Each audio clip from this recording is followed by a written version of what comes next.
The views and opinions expressed by the host and our guests does not state or reflect Tuda personally or the Life is Good with Tuda show.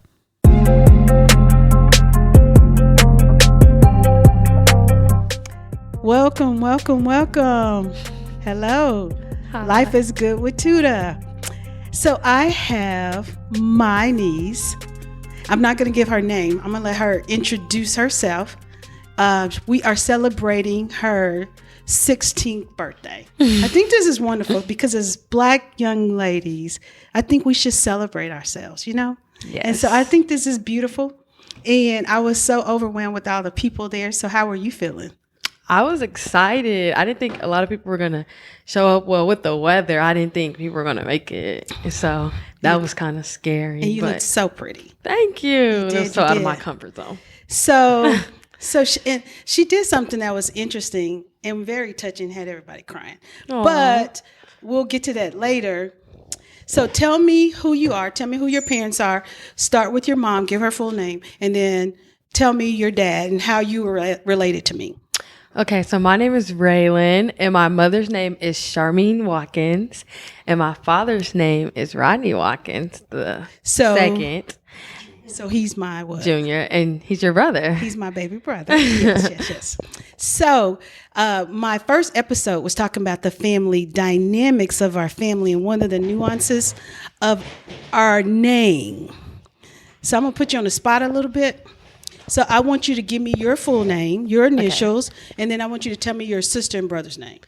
My name is Railyn Watkins, and my sister name is Ramari Lariel Watkins, and my brother's name is Rodney Larry Watkins III. That's pretty interesting, right? Yeah, the RLW. Yeah. I always say when I have kids, that's how I want my my family's name. So you're gonna do it with your name, or you're gonna do it with your husband's name?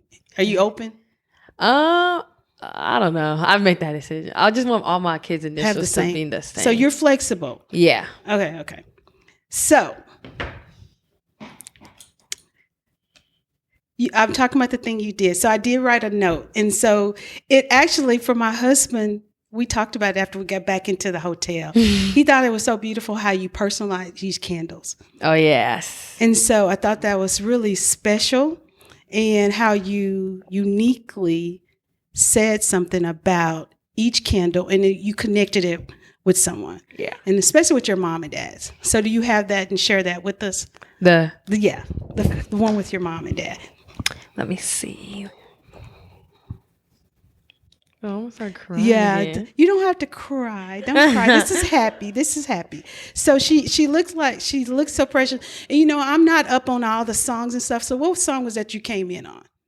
You're Fancy by Drake and T.I. So that was pretty cute. I like that. That was cute. And so I was like, I turned to my husband, have you heard this song? He's like, yeah, babe. I heard it. Yeah, babe. And so every song they played, I'm like, the one Beyonce, he knows that's my girl.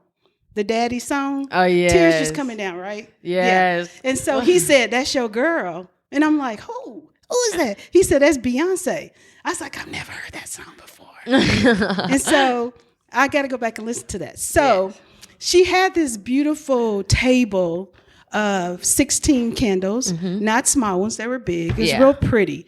And so each one of them represented something or someone, an experience. And she shared that with, it was close to almost 160, 200 people. Yeah. And what's so beautiful about it is I love talking to my nieces and nephew. You know, they're so articulate. And they really express themselves. It's like little people. It is. And then sometimes I sit and listen like, oh, wow, that's good. And I don't know that I was that in tune to feel that comfortable speaking in public like that. It was nerve-wracking. You did really well. You did really well.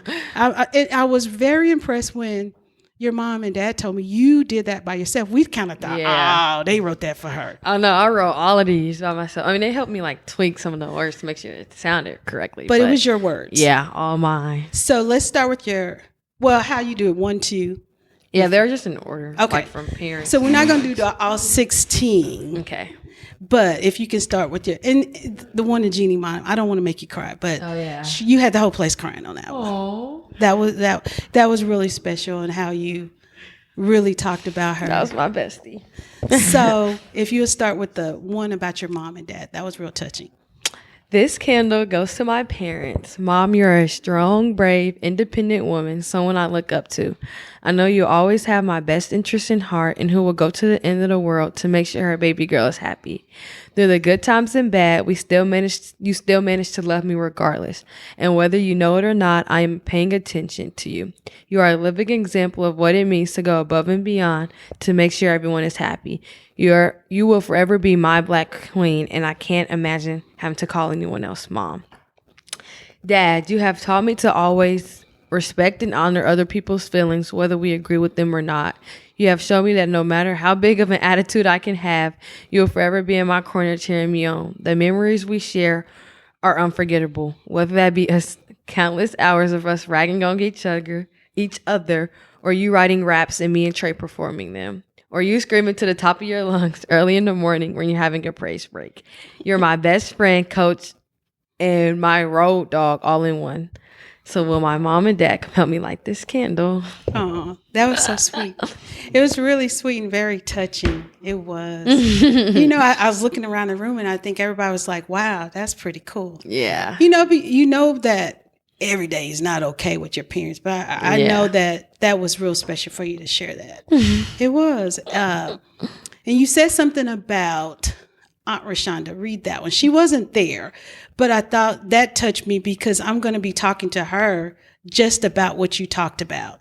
And she's someone that I really admire, even though she feels like what she's done is not a big deal. Yeah, it really is, in my opinion. Rashonda, you're a living example of love by opening up your home and your heart to my extended cousins.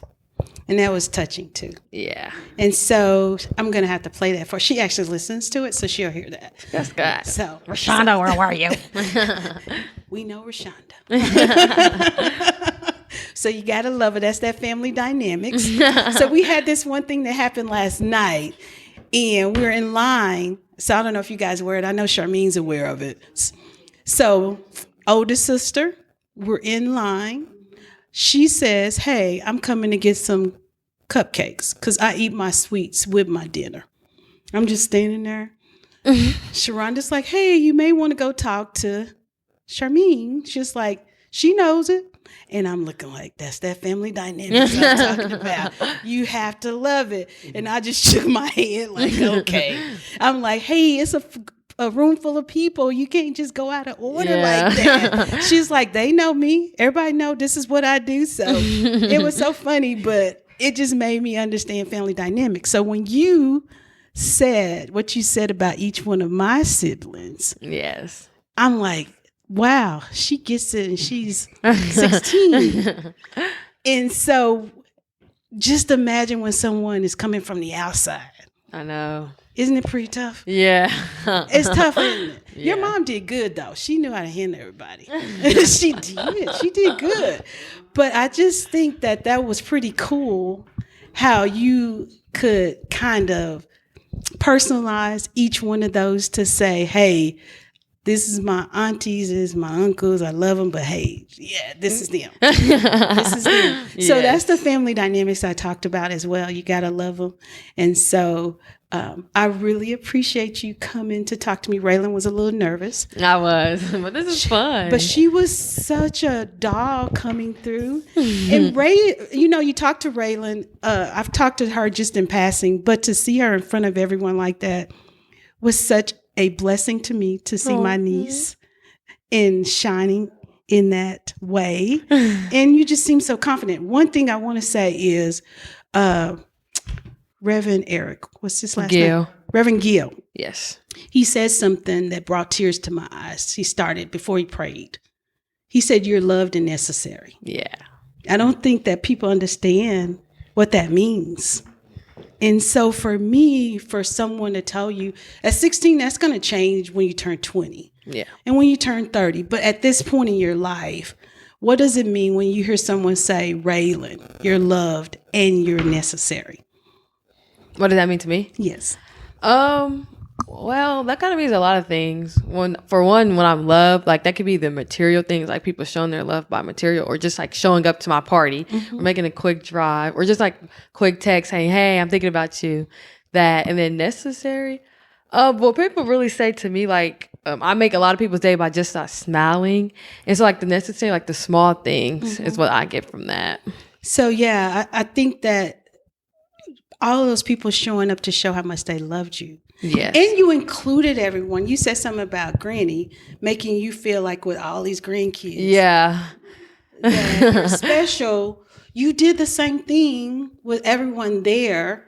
All those people, it's like each one of those people, you were saying you're special through that process. So I thought that was beautiful. My husband said, she said my name. Of course, I wouldn't have let you out. She said Uncle Robert. And I'm like, I know, right? She did. So that was, you made everyone sitting there feel special. And it was your day. And so it was your celebration, but that shows you that between your parents and what you've seen, you're a giver as well. Yes. You are. And so and you're special too. So I wanted this came to me the other day and I thought, Railyn don't want to talk about it. She don't. I'm serious. And so when I saw you, I was like, Holy Spirit already told me this. I just got to be obedient. And so when I saw you get up there and I told Robert last night, I want Railyn on the show. He's like, oh, babe. And so I'm so glad you took the time after your busy weekend. She's had like 3 phases. She started, what day you start? What day did I start? Friday? Yeah. Friday. So this is Sunday. And so she's celebrating. So loved and necessary. So hopefully you'll see that somewhere. And when you turn 21, you think back the difference between being loved and necessary. Yeah. And then as you get older, you remember those words. Those were powerful words to me. Yes. Yeah. I felt them. So at my age, so my husband looked like really babe. So I just felt it when he said that. I think most young ladies in that room needed to hear you're loved and necessary. And so for me, I want to tell you that it's such a blessing for your dad.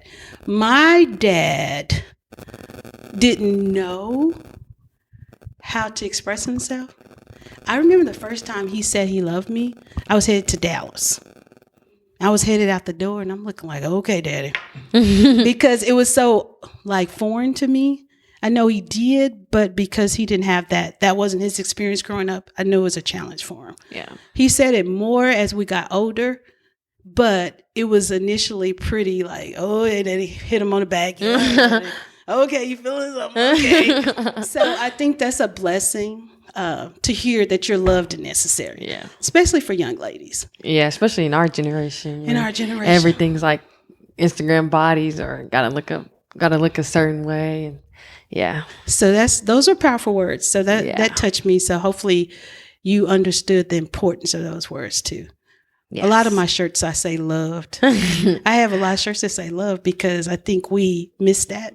We're loved. It's bigger than just that little boy. Okay? Keep in mind. So hopefully, at your age 16, I was so busy behind a little boy that my mama was always telling me not to be bothered with. So hopefully you try to stay the course, and it's okay to have those little, I'm sure your dad and mom's like, whatever. But just understand, enjoy where you are.